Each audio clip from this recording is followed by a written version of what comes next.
Ladies and gentlemen.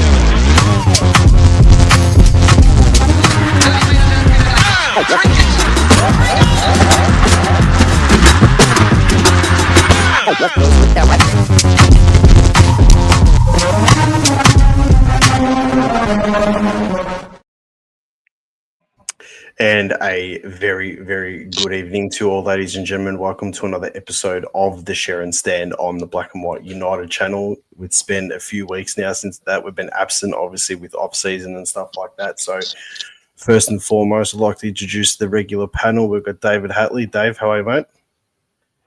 Evening all. Yep, going well. And we've got Dan just sitting there flexing those jukes, mate. We can see the lighting's working perfectly for you tonight. Thanks, mate. See you later. Oh, there's a whole bunch of stuff to get through tonight. We've got the usual suspects in. We've got Matt, we've got Nathan Hopper, and we've got Mallow in, as well as a few others, which is good straight away.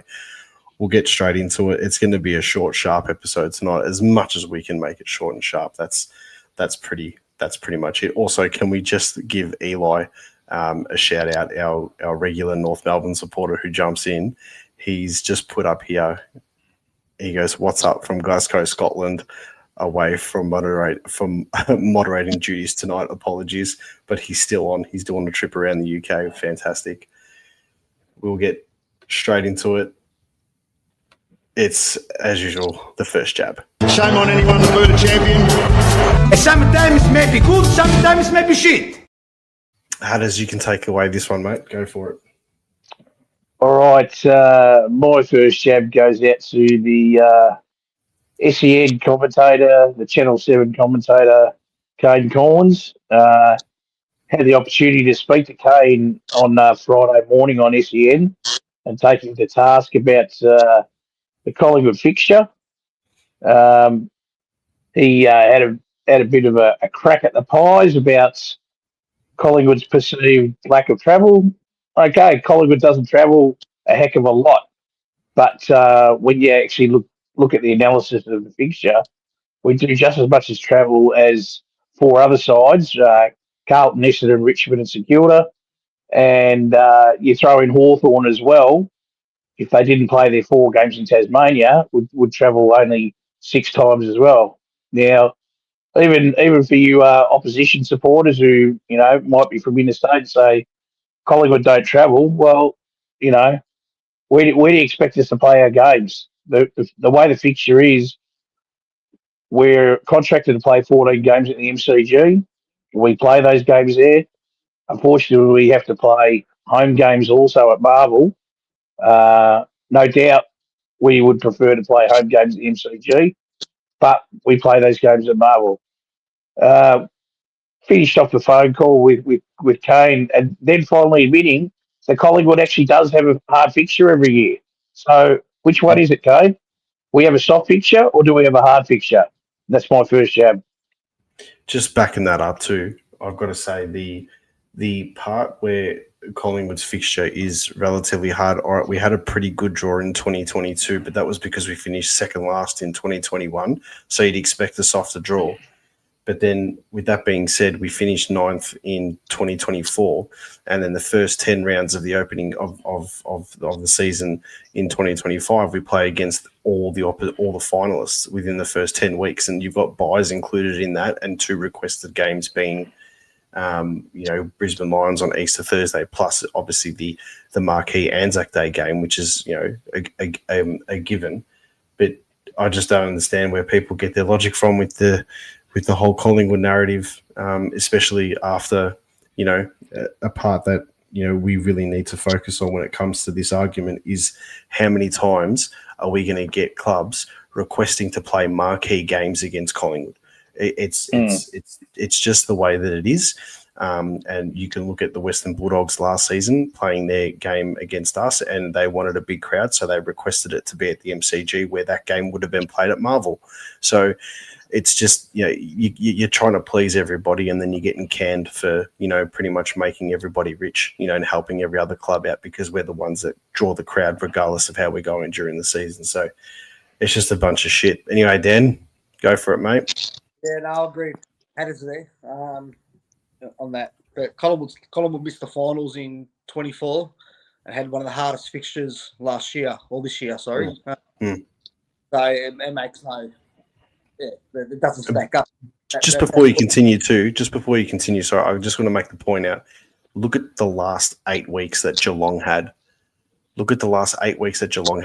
In their fixture, and they were, a kick and a half away from a grand final and would have won the flag if they hadn't made it in 2024.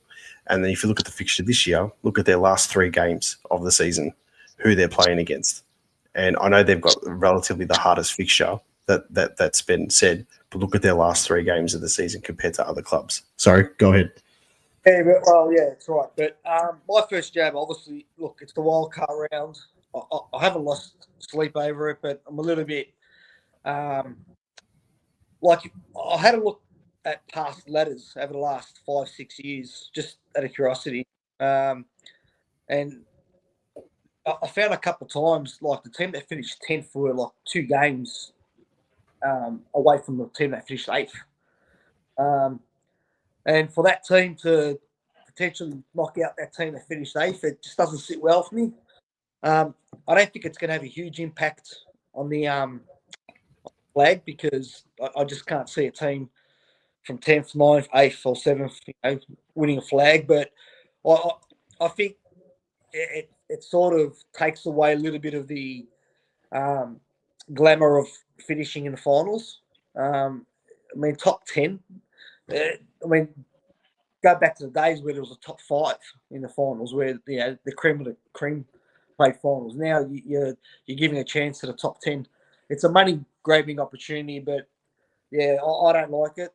I think finals should be left alone for the teams that, battled through 23 weeks to deserve to get there, and it just doesn't sit well for me. It won't have a huge impact on who wins the flag, but I just don't like the fact that, I remember when Carlton knocked out Richmond when Essendon got kicked out of the finals, I think, for that drug scandal. And Carlton, I think, got 9th, but they stuck their way in. And they beat Richmond and kicked them out.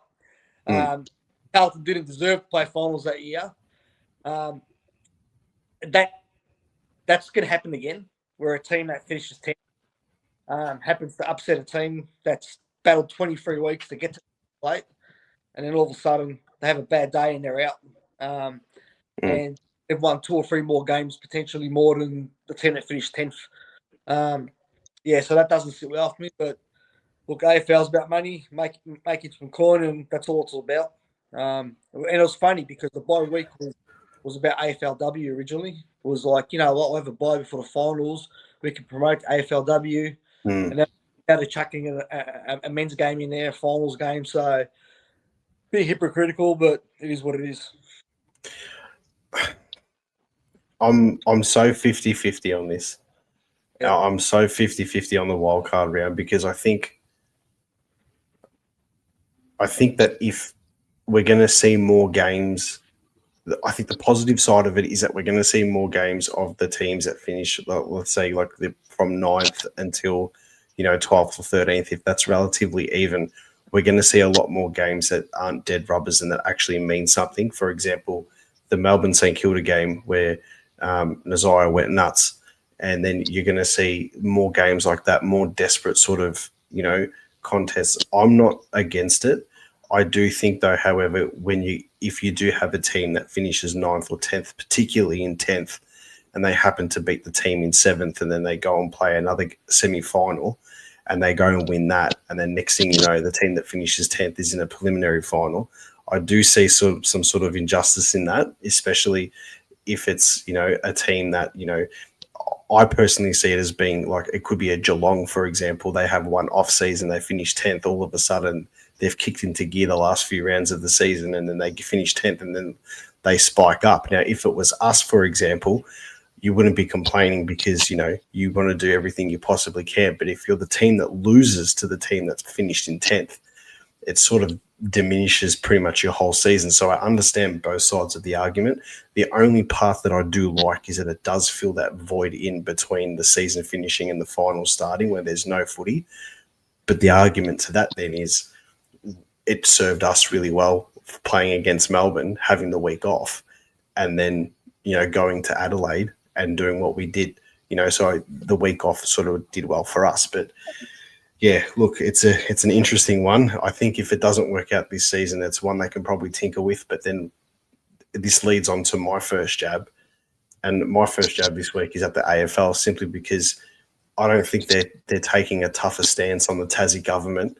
I don't think they're taking a tougher stance for the reputation of the competition with all this bullshit political stuff that's happening down in Tasmania, right? We need to know what's happening with the AFL soon, because if they've put a 2028 deadline on everything and that's when they want to start, they want to enter teams in the VFL and the VFLW and they want to bleed them through and whatever, that's fine. The drafts are going to be compensated quite heavily over the next couple of seasons. And it is going to affect us because we've got top picks. But at the same time, we need to understand where this is heading, because I believe they're putting the wild card round in there because sooner or later you're going to have 20 teams in the competition within the next 10, 15 years. So you'll have a top 10 and a bottom 10. So I understand the method behind that madness, but come out and do something, because we're sort of left in limbo. I feel like we're sort of left in limbo as what's happening with them, and whether they're actually going to persist and say, yeah, Tassie can enter the competition in 2028. There'll be no stadium that's been built. However, they can go play out of Hobart or Launceston or whatever it is for the first couple of years. If they come out and say that, all right, sweet, we know. It's a go ahead. You know what I mean? But there's so much discrepancies in what people are saying and stuff like that. And we don't have a definite answer. It's the government saying, yep, it'll happen. It's the AFL saying, oh yeah, we think so. But then you've got the opposition down there that are against it. So what are your thoughts on that, boys? Yeah, I don't know. As much as I like shit canning the AFL, they've been pretty forthright in saying no stadium, no team. So, and that's been their stance the whole way through. I think it was 2 weeks ago there was some sort of opposition delegation that approached the AFL, and they straight away just said, "We don't care if you guys don't vote for the stadium, a roof on the stadium, or having the stadium. There will be no team." So I don't think the AFL, like from their position, like they'll continue on with the competition the way it is. They've committed some resources, but they haven't really spent a heck of a lot on Tasmania just yet. Yeah, I'm just worried more so about the draft compensation and stuff like that, and how it affects clubs moving forward. I mean, that part there, like the clubs need to plan, and I know they're already planning ahead, and we would definitely be one of them, considering the future picks that we've got and stuff like that, and we have to sort of make an impact pretty quickly. Yeah. But have they got a plan B? Have they got a contingency? I just think the ripple effect is massive on this whole thing. We'll move on. I'll sort of touch on opening round before we get into the whole fixture. So I'm not really fussed about the other clubs playing an opening round. I really want to focus on us, and this goes back towards obviously the first jab that you had Hatters with, and then my follow up with the clubs requesting. This side of things wasn't opening round specifically supposed to be, and it was announced by the AFL over the past 2 years. They've said this, that it was supposed to be an interstate thing. It was supposed to be a Queensland and New South Wales, let's get the teams down there. Let's get them to do that because of the NRL's decision, or part and parcel of it, to go play an opening game in Vegas or whatever it was. And those states were sort of like free. Wasn't opening round supposed to be interstate sides? And then you have now, 3 years down the track, we're playing an opening round game against St Kilda. Dan, what are your thoughts on this one? Yeah, look, I'm wrapped that Craig Kelly organised a game at the G against the Saints rather than playing at that Calpatic in GWS. Yeah, you're spot on. Opening round was, it's the AFL sort of backtracking again. originally it was for interstate teams to put the spotlight on Sydney and in Queensland, take away from Victoria and put the spotlight over there. And that was okay to a degree, but I mean, if it had my way, opening round, it should be a derby thing. Like, if they want to put the spotlight on Sydney and Brisbane, GWS should play Sydney. Gold Coast should play Brisbane. That can be opening around if they want to put the spotlight on the northern suburbs. But they had to bring Collingwood to GWS to bring a crowd to make it work. And Craig Kelly, I'm wrapped that he stood up to it because I'm sick of Collingwood being the club that always has to show up to make things work and to draw a crowd. So it really sets our season back 1 or 2 weeks because you got to like do match prep in preseason maybe 2 weeks earlier. It throws everything out. I mean, to a small degree, people think, oh well, you play a couple of weeks earlier, big deal, but it throws out preseason training. So we didn't even have a televised or a publicised intra-club game leading into 2025. Yeah, we couldn't do it. I know we had match sim and stuff like that, but you want to have a proper intra-club game. You know what I mean?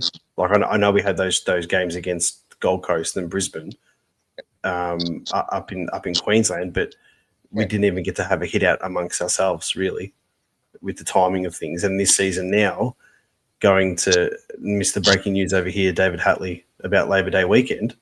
We're playing St Kilda even earlier, and the season starts on March the 8th. What are your thoughts on it, Hatters?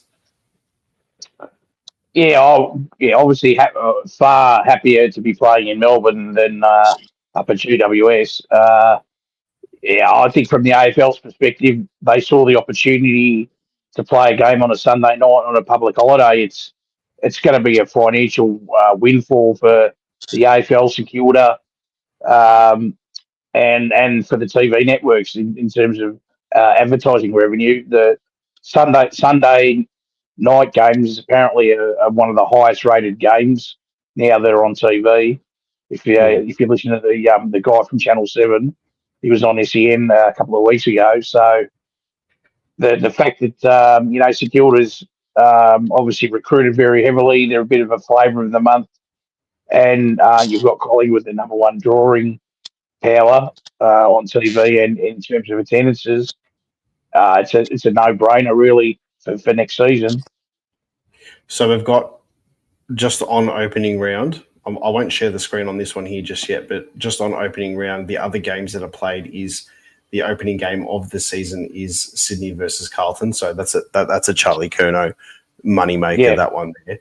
That's on Thursday, March the 5th. Friday, March the 6th, you've got Gold Coast versus Geelong at People First. So that should be a pretty decent game. And then Saturday, March the 7th, you got a Twilight 4:15 game. You've got GWS and Hawthorn. So that'll be pretty good too. So the matchups are actually quite good. And then you've got that night at 7:35, you've got Brisbane Lions versus the Western Bulldogs at the Gabba. So that'll be interesting. And then obviously that leads into our game on Sunday, the March 8th. And that also means that there's 1, 2, 3, 4.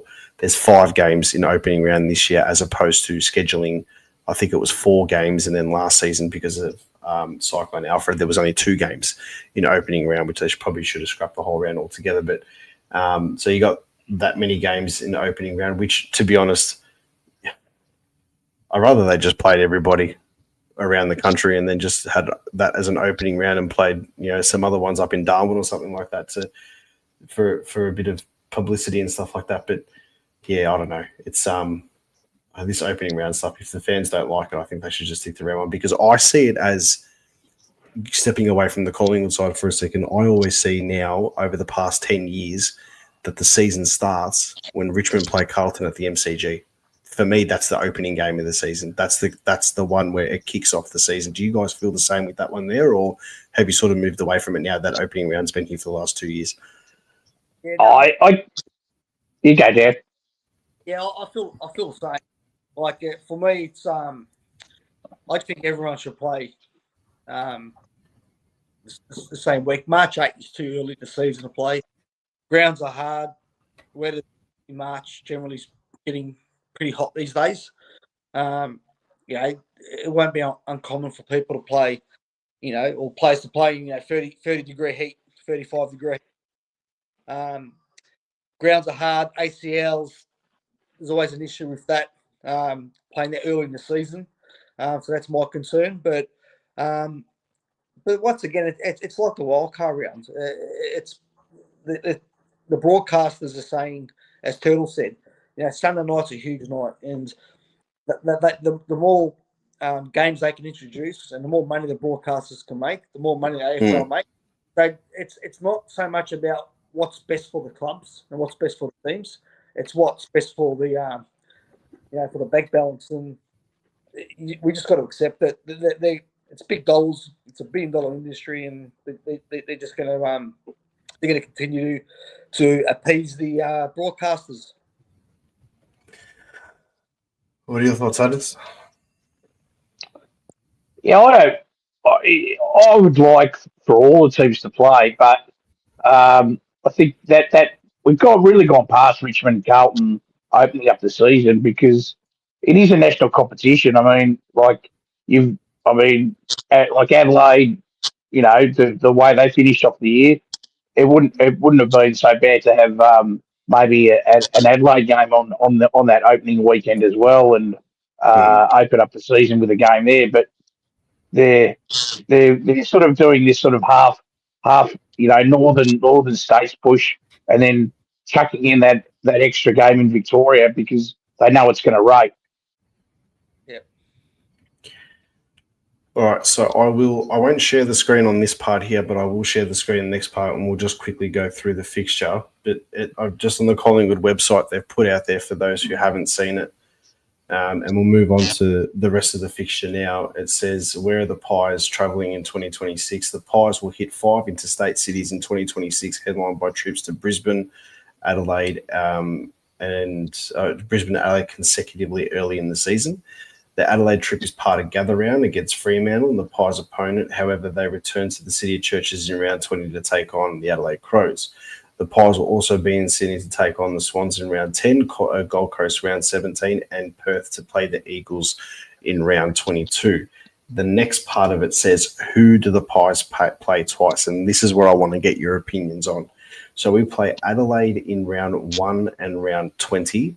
We play Brisbane round 4 and round 24, Geelong rounds 9 and 21, Hawthorn rounds 8 and 23, Carlton's rounds 6 and 19, and West Coast rounds 11 and 22. My personal opinion, I've got no issue playing those teams twice. Honestly, if you have to be the best, you got to beat the best. So if we have to play Geelong and Brisbane and Hawthorn and Adelaide twice, whatever, that's fine. I am glad that we're playing against West Coast twice because we haven't had that in a little while. But the good part about this part here is that, like, if you look at the fixture this season, we played Hawthorn within like 8 weeks of playing them.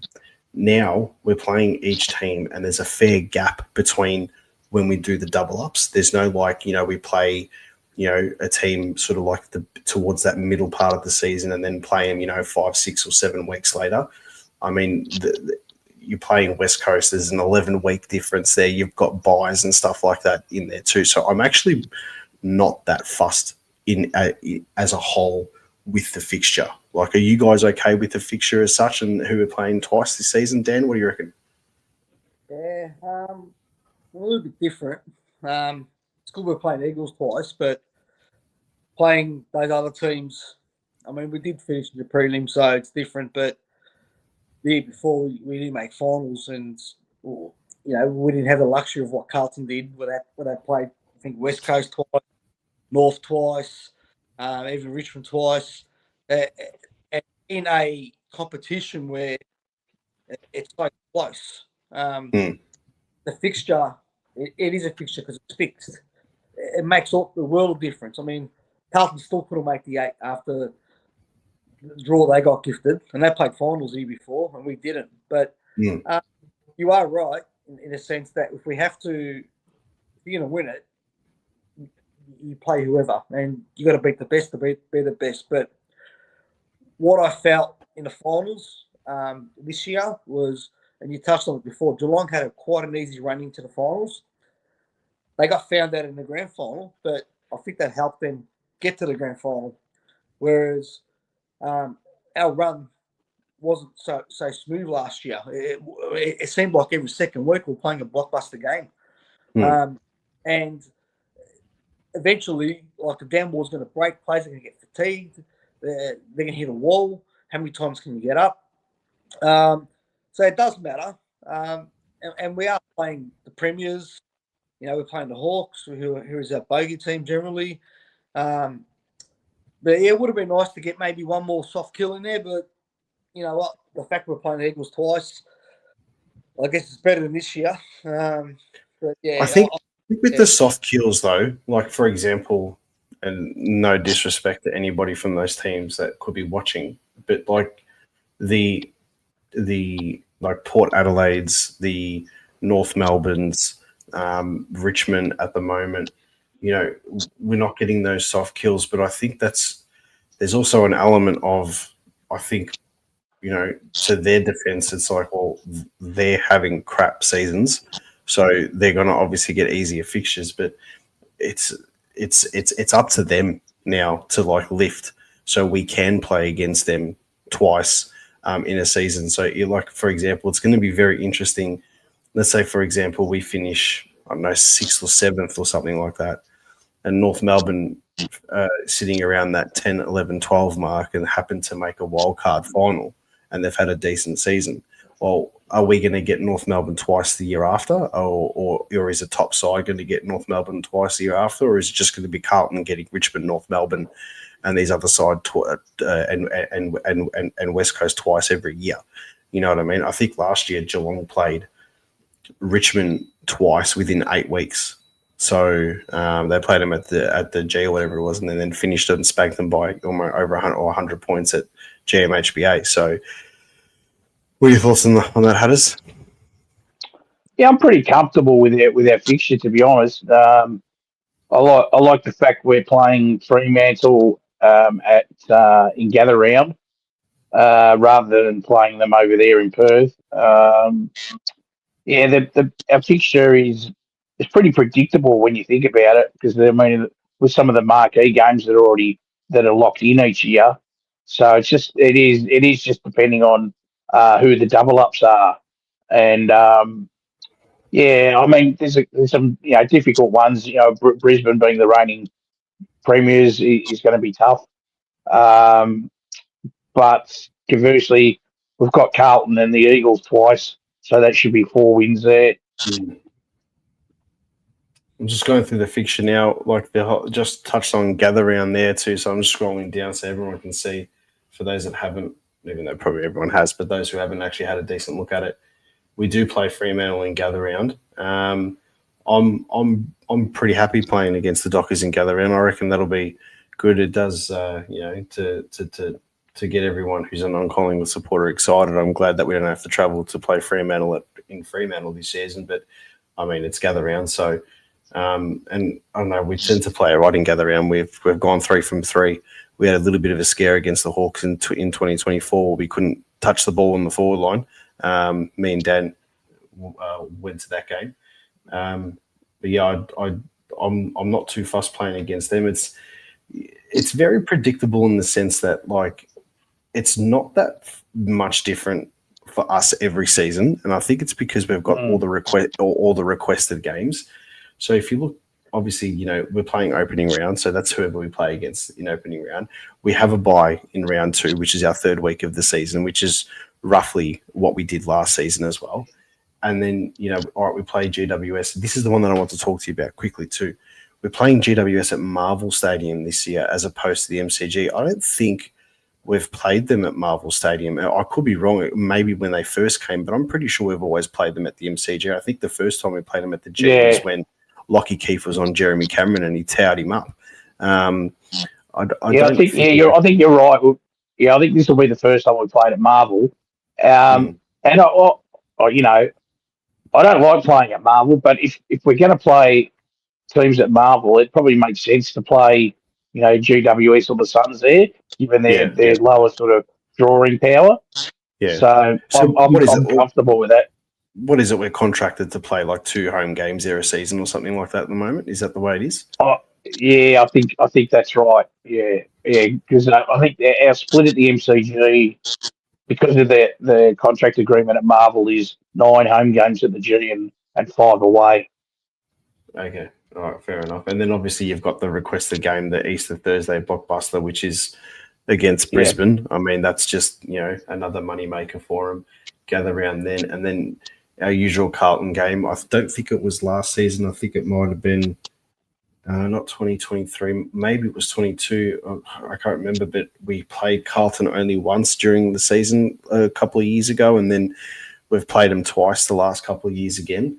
I think we had, that small period where we only played them once. Obviously, we only play Essendon once, and that's Anzac Day, so that's there. And then we obviously go into the Hawks, and this is the part of the season here that looks, and that Hawks game is potentially when Pendlebury breaks the record, I think. No, it's Anzac Day, the week before. No, he equals the record that day. Oh, okay, so he breaks the record. Yeah, sorry, you're right there. He breaks the record. Yeah. That's if he plays that. That's if he plays, because it's a 5-day break, I think. Okay. What's that? That early in the season that he breaks the record, like the first 8 rounds, or? Yeah, it's actually round 8. He breaks it against Hawthorn. Yeah. They might rest him as a 5-day break. They might rest him, but I think. Well, then if you ever look at the fixture there, Jan, then it's it could be potentially against Geelong, which I mean Pendles has had a big rivalry against the Cats, but it's their home game, I guess.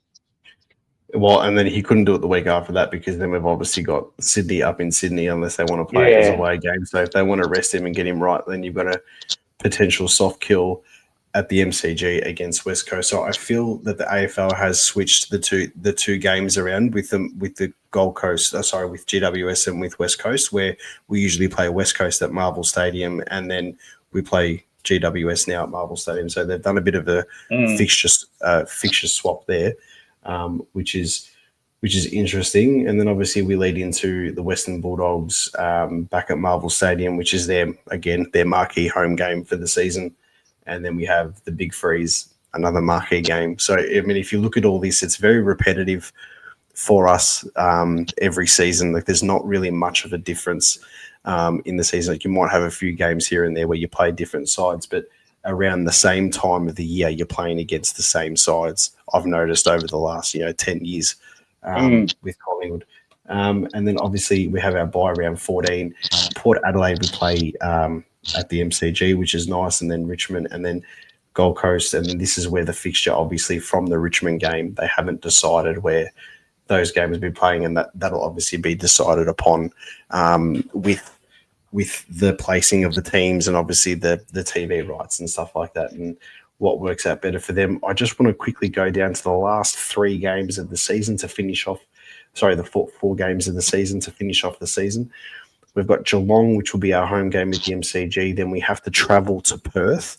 So you'd think that we'd win that game against West Coast, but the fact is that we still have to travel within all that. And then obviously we've got Hawthorn and then Brisbane Lions. So last 2 weeks of the season aren't really, then it's nothing to be too excited about. But the very start of the season and the end of the season are looking to be quite tough. How do you guys think that fixture sorted out towards the back end, Dan? Yeah, look, I mean, you touched on it before. If you're going to do some damage in September, you have to beat what's in front of you. But I do strongly feel that it does help having, especially the last couple of weeks before finals, having a couple of soft kills where you can manage a couple of players leading into the finals. Now, yes, you have a bye before finals, especially if you finish top 6. That does help. But I do think it we have an aging midfield. So they just have to manage it to a degree where, heading into the last 4 or 5 rounds is that it's go time. So, but you like last year, I had the same conversation. Sorry, this year I had the same conversation where I thought, I honestly thought we just ran out of steam against Brisbane. Mm. And because you can't keep backing up every single week. Hawthorn Brisbane the last 2 weeks, if you're fighting for a top 4 spot, if you're fighting for a top 6 spot, top 8 spot, what do you do then? You can't rest players. You can't rest a Pendlebury. You can't rest a Sidebottom. You have to go, unless you've banked so many wins and you're secured. But it's a tight season. But look, it is what it is.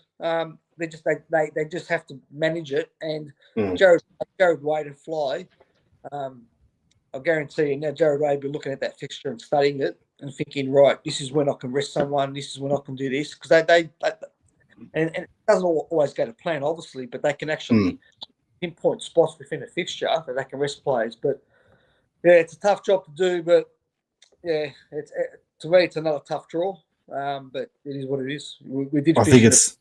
Yeah. I think that's right. It's because we're the big fish in the big pond, and we have to get those tough draws. I mean, you don't want to have a season like we had in 2021 on field wise, where we finished second last, and then all right, everything went pretty good for us the season after. But I mean, you don't want to. Me and you had a conversation, Dan, on the phone a few weeks ago, and you brought up a good point that we could potentially have a gap here where we may not make the top 8, and now with the wild card round in, I think we're a pretty decent chance to make the finals one way or another because of that of what's been put into place now. But I don't want to see us fall off too hard. And then I'm looking at Sean's comment here, and I think it's a fair comment. It says you need some tough teams so you're physically ready for finals footy just before the final series. Now, I'm all for that, and it's worked for us, especially in 2023, going back there, getting hardened up, ready for the finals. But I think with the age demographic of our list and where we're sitting, I would prefer the softer kills leading into the finals to sort of where we are now. I'd prefer the softer kills going forward, like Geelong's last 3 fixtures, I think, are against Essendon, Richmond, and someone else off the top of my head.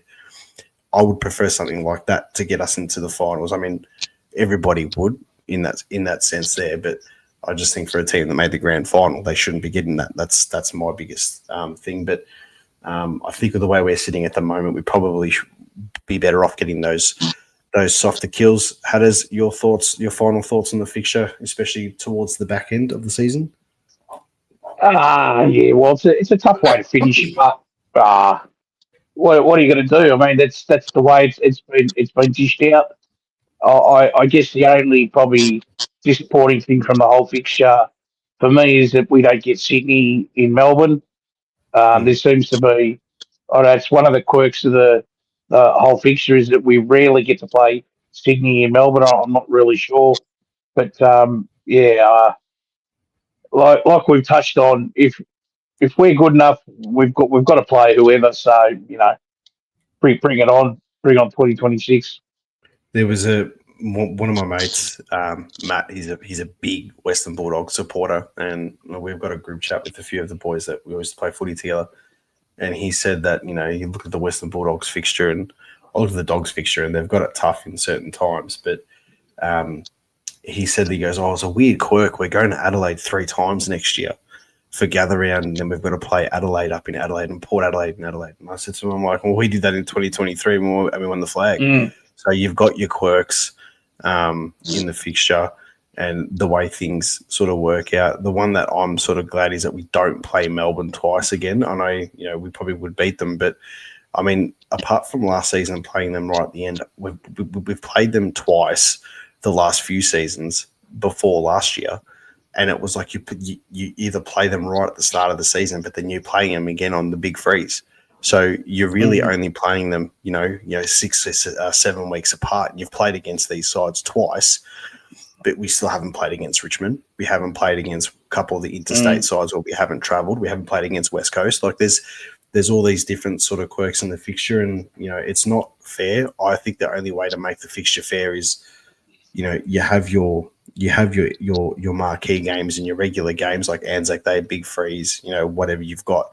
but you just make the season longer and you just play everybody once home, once away. And I know that's pretty hard because of the how many teams are in the competition and how demanding the game is, but I don't see any other way where the fixture can be completely fair. Do you guys have the same opinion on that, or? Yeah, just on that, like, say Tassie comes in, you got 19 teams. They're about bringing a third team in, maybe from WA, perhaps. I'm not sure. You got 20 teams. I'm pretty confident you actually can play each other once and have it fair. Obviously, home and away is going to have a bit of a difference, but I think you can actually do that because then you can chuck in State of Origin. And it's 21 rounds. They're still missing 2 weeks from the 23 round season they've got at the moment. But they're pretty close. If they've got a 20-team comp, State of Origin, now with State of Origin, they can do a carnival. They can do a for the broadcasters, they can do like a 3-week a carnival, for example. SA versus Vic, SA versus WA, and vice versa. And I think that's the best result moving forward because you get a fair competition in terms of everyone plays each other once. Yes, there's going to be some inconsistencies because some are going to play more at home and some are going to play more away, but you can rotate that year on year. And also, if you can have like a State of Origin carnival for 3 weeks, the broadcasters are going to be happy. That's what I would like to see in the coming year, 5, 6 years, or 10 years. And I think that would solve this debate about who's got a soft draw, who's got a bad draw. You've got a State of Origin in there, where you can have a proper state of origin for a 3-week period, but it'll rate through the roof. The broadcast love it, so that's something that I would. We spoke about the wildcard round, obviously, during the first jab, so I've replaced that in this segment now, and you touched on it with the whole State of Origin side of things. Hatters, I'd like to get your opinion on this. Are you happy that it's back? Are you sort of 50-50 on it? You don't really give a shit, or like how do you feel about the State of Origin side of things? Yeah, I don't mind to see it back. I think given we've got a national competition now, it's a bit of it's a throwback to yesteryear. I mean, for guys my age who grew up with State of Origin, it was, there were some great games there. Like I went to the game in '89 where Gavin Brown won the EJ Whitten medal, and I went to that just before Ted Whitten passed away, and there was some great emotional attachment for a lot of Victorians for that. But obviously South Australians and Western Australians are very parochial, but I think the way the game is so professional now in terms of what the teams want, having in-season State of Origin, I don't think it would work. I think the clubs are pretty happy to release the players for this game coming up on the 14th of February because a lot of them around that time would be looking at, having, starting their intra clubs and all that sort of thing. And the fact that you can get the best of the best playing, some sort of competitive game. I know Gary Lyon and all them, they'll pump it up to say that everyone's fair income, but I can't imagine the intensity of this game would be like it was 30 years ago. It'll be a bit like I mean, I'm not an NBA fan, but they have those rep games and the All-Star Weekend and stuff like that. Yeah. So that'll be the sort of theme about it. I think it'll be one of those highly sort of entertaining sort of tempo sort of games. But I mean, I couldn't imagine there's going to be too much. Do you think it's going to be? Do you think it's going to be similar to pre-COVID 2020? They had the bushfire appeal, so it was Victoria versus the All Stars. Yeah, and a bit like high-scoring game. Do you think it's going to be more like that, or do you think these players are actually going to take it seriously? I think it'll be similar like that, and a bit like the Indigenous game against Fremantle that they played. I mean, that was it was intense to a degree, but I mean, you could tell that they know it's early in the season. They're not going to fry themselves and risk their whole seasons. But I mean, it is a good opportunity, like Paddy Cripps to wear a WA jumper, and someone like Sean Darcy at his age to pull on a Victorian jumper. Nick Dacos gets to wear a Victorian jumper. So I mean, I can see the merits in doing it and having it in the pre-season. Um, I think having it maybe a month out, from the season proper is a little bit early. I would have thought maybe 2 weeks out or 3 weeks out would be better. But yeah, the squads will be fairly. I mean, you saw the release of some of the players. I think they're going to be some good squads named. Yeah, my counter argument, I guess, would be, if you look at the EPL and soccer and around the world, they're big clubs. You got Manchester, Tottenham, Juventus, and those guys. Their players go play for the national teams, and that's not a Mickey Mouse game. They leave their high paying jobs at a club soccer. They go and play for the national teams. Then I'll go back a week later and start playing for their club again. I still think with a bit of merit, where you have a bit of a 20-team comp, you play each other once. If you play each other, if you do a serious state of origin mid-year, there is, it's. I guess the perception's got to change of it, because Turtle's right. It is going to be a Mickey Mouse hit out. It's going to be a bruise-free sort of game, just like it was with the Indigenous players and against Fremantle. But if they build it up correctly and they promote it correctly, 10-5, it won't take long. I mean, you look at NRL, they play state origin, they play it, and then they go back to their club and do it, and they hit each other like their lives depend on it. So it can work. It's got to be a culture shift where clubs have got to say, you know what, this is important. But Dan, there's a big difference between what the NRL do and even say your soccer players, because they're playing for something at a higher level. They're playing for their state, as in terms of the NRL guys, who then from that then they get picked to play for Australia and represent Australia. And you got obviously the soccer players. I mean, like Messi's playing him, for his side, but then goes and represents Argentina. That's the highest level that they can do. Like these AFL players, I don't think they see it in the same light. They're, like I think for Nick Dacos, his number one priority is trying to win a premiership in Collingwood. It's not winning a state of origin carnival, because it can't take him anywhere else. Yep, that's true. I think you both make valid points here, and Dan said something, and I think it was the culture shift of it. And if you look at like competitions like the NRL, if you speak to a lot of fans, a lot of fans would say that the state of origin is just on par with the premiership. And in AFL sense, the premiership is the be all and end all. State of origin would be the same level as the old Wizard or NAB Cup, if that makes sense. Where state of origin back in the day for AFL, and even as early as the early 90s, and I remember, because believe it or not, I am actually pushing my 40s now, but I did see a lot of state of origin, and back in the day, I used to get excited for state of origin as a kid, and it did mean something. But I also think now, I'm the same, yeah.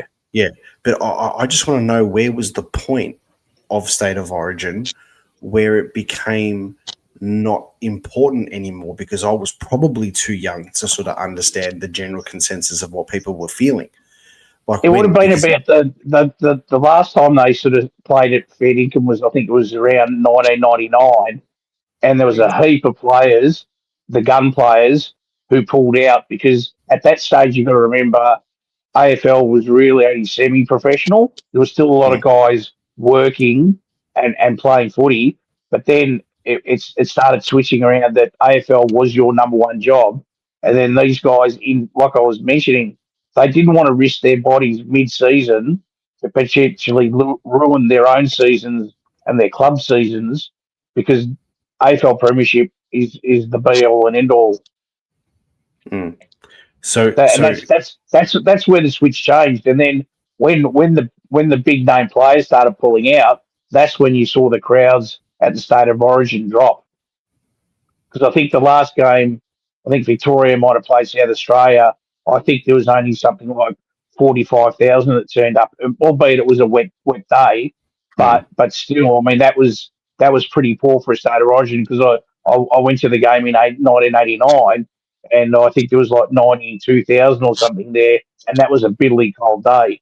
So why did it mean so much then as a supporter and as a football fan than it does now? And my counter argument to that would be, before you say anything, my personal opinion is it would be because we are so tribal with our football teams. We are so it's so religious that we almost play an Origin game every single week when we play against an interstate side. And I think you get that feeling amongst the fans. I think that's part of it. Yeah, that's definitely part of it. But I also look at it now. I remember the early games when we played the Adelaide Crows, and there was still a throwback to, Killer Crow, Killer Vic. It was very state orientated, but I don't really see it like that now. Like what I think about the Adelaide Crows is about Adelaide Crows, the football club, not Adelaide Crows, the state, and the same as Port Adelaide. And I don't particularly like the Eagles because of the 2018 grand final. That's got nothing to do with got nothing to do with West Australia as a state. But that parochialism in terms of football has dropped because, one, we don't play the interstate games, and you're right, Andreas, is that we see a lot of the interstate clubs now on TV, whereas in the past it was very rare. Like I remember as a kid when the Sandful and the Waffle grand finals appeared on our TVs, it was a big deal. People actually made time to watch those grand finals because it was such a rare occurrence to see football in another state. I mean, seeing a game at Subiaco Oval when you were a kid was like, oh wow, look at this game. It's a whole new state over there. Like it was so foreign to the people. But like now, the accessibility to watch all the games and all around the state and live football, it's not a novelty anymore. Yeah, they're good points. I mean, look, I guess my heart, I loved it. I loved State of Origin. I'm the same, Dan. But I can see why. I can see why it has moved on though. Yeah, but it was weird. I remember back in the day when, when I saw Silvani, for example, playing for Victoria, and I still couldn't get myself to cheer him. I think that's a really good point you make, and like you're going to be supporting players that play for your arch rival, which for us. Yeah. And the culture that we have in AFL, it's completely different. I think the only time where we could probably get around it a bit more was when Australia played against Ireland in the international series. But I'm like sort of looking forward to, it's albeit being weird, is that we're going to be supporting the same side as, Carlton supporters and as Essendon and Richmond supporters. We're going to be all together. And I think that's where it's a bit like, it's not like soccer where you've got West Ham and Millwall who want to kill each other, but then as soon as your country goes on tour, you guys are going on a duty with each other and you're going to support the same side and you can stand side by side next to someone like that. Yeah. It'd be very difficult for someone who supports, Collingwood and Carlton to do that, let alone, be playing against each other. So we have to move on, boys. That was a good conversation. I think that's going to be sort of trial and error and seeing how it goes this season. But just on the Indigenous game too they had at the start of this season that just passed, I felt as if the Indigenous boys took it more seriously than the Fremantle players. Oh, I felt as if the 100%, Indigenous yeah. boys were for 3.5, 4 quarters were just like playing with it with so much passion and stuff like that. And it'd be nice if, my personal opinion, it'd be nice if we could see the Victorian boys and the Western Australian boys do that for their state, albeit it's a different culture, but we have to obviously see how it goes. Really quickly, I'm just going to add this to the thing I stuffed up before I added it too early, but this is the draft order so far for the draft this season. Obviously, we don't have a first-round pick. There are talks that potentially we could be after Carlton's pick number 9, which could be done in a trade. That has been some of the whispers there. I think Carlton don't want that pick 9 absorbed with any sort of bids, father-son bids or anything like that. So there is that talk there. Wasn't the talk that Essendon were going to grab that pick? Essendon, yes, but also there's talk that Collingwood could be trying to work out a trade to get that one done for a potential future first or whatever it is. So for Carlton to obviously get into the draft the season after with some decent picks, and then Collingwood can sneak into this one. But the ripple effect on that is obviously we need those picks to try and land a big fish. So we're going to be, might get a gun player in the draft this season, albeit it's a weaker draft. But then are we going to be able to trade the 2 rounds after that, the 2 draft picks after that for someone like a Ben King or a Zach Butters or someone like that? You know what I mean? So it's going to be interesting to see how it goes. We don't have our first pick until I think it's round 2. Let me just scroll down here. So our first pick is currently sitting at pick number 39, and that's obviously been pushed back because of all the compensations and stuff like that. What do we think is going to happen with someone like a McCarthy who we are trying to get? Do you think he might go in the first round or early second round?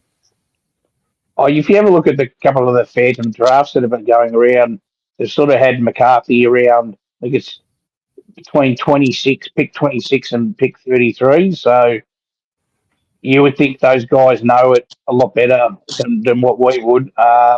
And then we would just have to match that bid. And I suspect we'll have enough draft points to do that. I think we've set ourselves up to do that.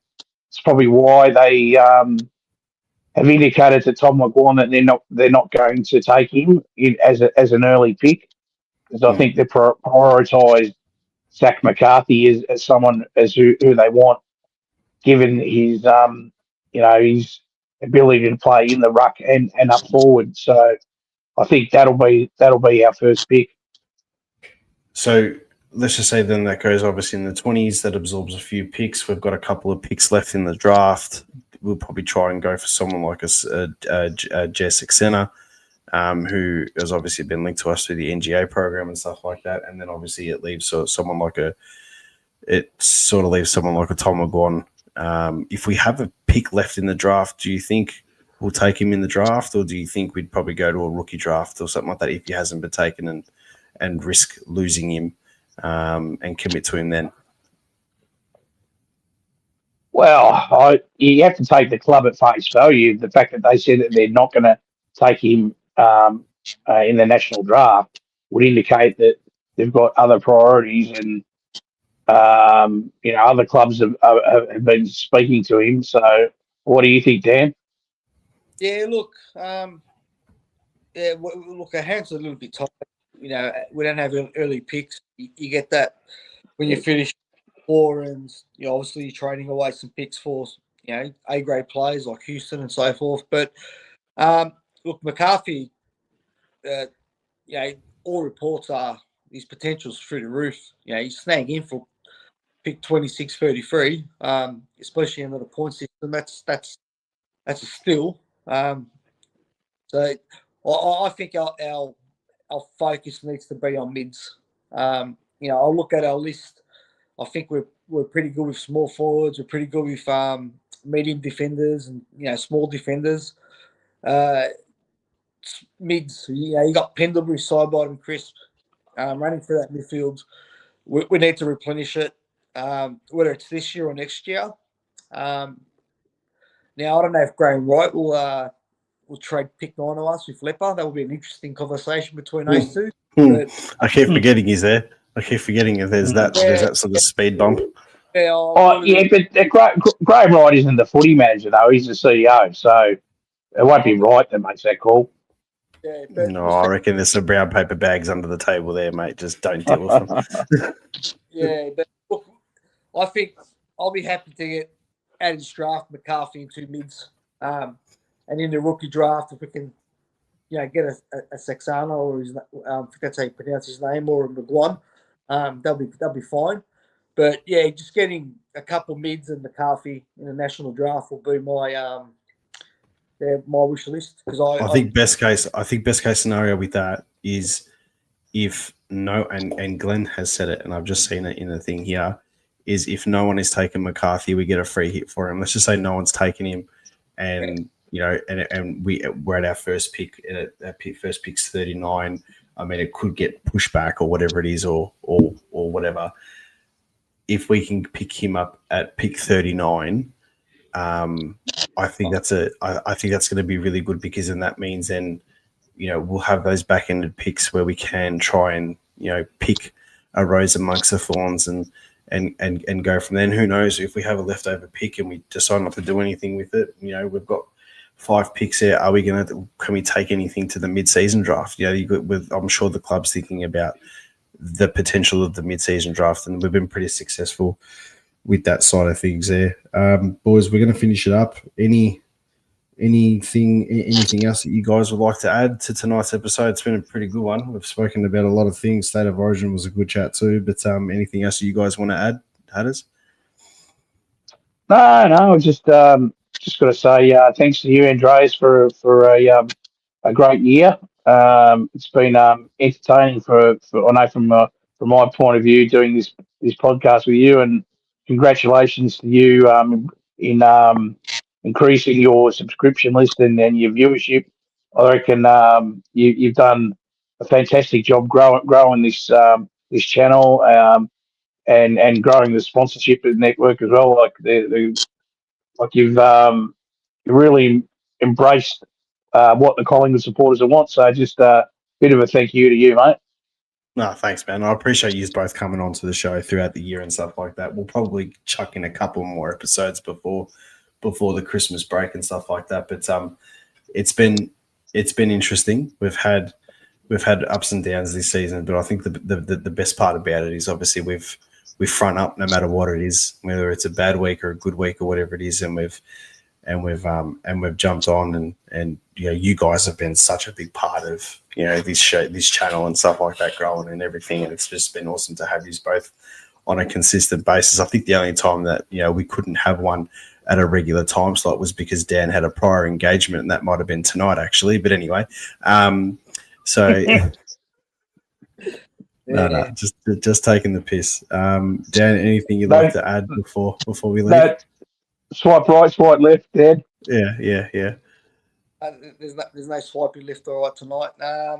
It's not that much, but yeah, no. Likewise, yeah. Congratulations, Andreas. It's a great channel. I mean, I love talking about the Pies. I got black and white blood running through me, and I'm very passionate about it. So it's good to let off steam on this channel. Also, really good to, I guess, when we're joyous and we're winning, and to share that joy with you guys as well and the listeners. So yeah, it's good. It's good fun, and I'm not. This group of players that we've had, they've given us some good times. And I just quickly, I drove past Putnam Road yesterday and I saw my check running laps for Melbourne, and I just went, no, that's not right. It's a bit weird, but I'm not dirty on them or anything like that. But it's Collingwood's bigger than any player, and it's great fun talking about them. Thanks, boys. I really appreciate it. I will finish off on one note. The Carlton supporters are got to have a little last jab on this one here. All right, Charlie Curnow left Carlton. these guys are ready to throw darts at him like a voodoo board or something like that. Right now, I'm just saying we've lost some players over the times that we've loved, and the biggest one for me that left like from my childhood, like I was devastated when Nick Davis went to Sydney. Because that hurt so much, and you know we haven't lost any big name players to another club like that, because you know we are, you know, a pretty strong club even when we're playing crap, and we've lost players to other clubs along the way and stuff like that. And yeah, Myercheck's probably the next one in that list, which is a good thing because we haven't lost it. But with that being said, I mean, Nick Davis, that'll be the time I throw voodoo boards. But the whole Charlie Curnow thing, if you look at Collingwood supporters when we've lost players to other clubs, we get over it so quickly. I mean, we had the club stuffed up and we got rid of Treloar and we got rid of Stevenson. They were fan favourites. You know, we weren't pissed off or anything, albeit different circumstances and stuff like that. But when a player leaves, I mean, Mello's put one here, Daisy Thomas. He had a premiership under his belt for Collingwood. So as bitter as you were, you know he went with Mick Malthouse, and we got over it pretty quickly. You know what I mean? But I can't fathom the reaction that they have had with him leaving Carlton. I haven't seen that from a football club in a long time. Oh, it's been glorious to watch. It's been absolutely fantastic to watch the melts. Right. And on top of that, you add like De Koning and you're adding the Silvani side of things and everything onto it as well. And I think there was a photo that they posted where all three of them were together singing the club song for one of the games. It was Silvani, De Koning and Curnow, and then it's like they're all gone now. You know, it's rare that I go to a neutral game, but I might go to Carlton St Kilda just for the laughs and the abuse. That will be a cracker. Oh god, yeah. It'd be interesting. A bit of a plot twist. It'd be interesting though if Carlton did win that game. That would be a massive plot twist if it happened. I would not like to see it, boys.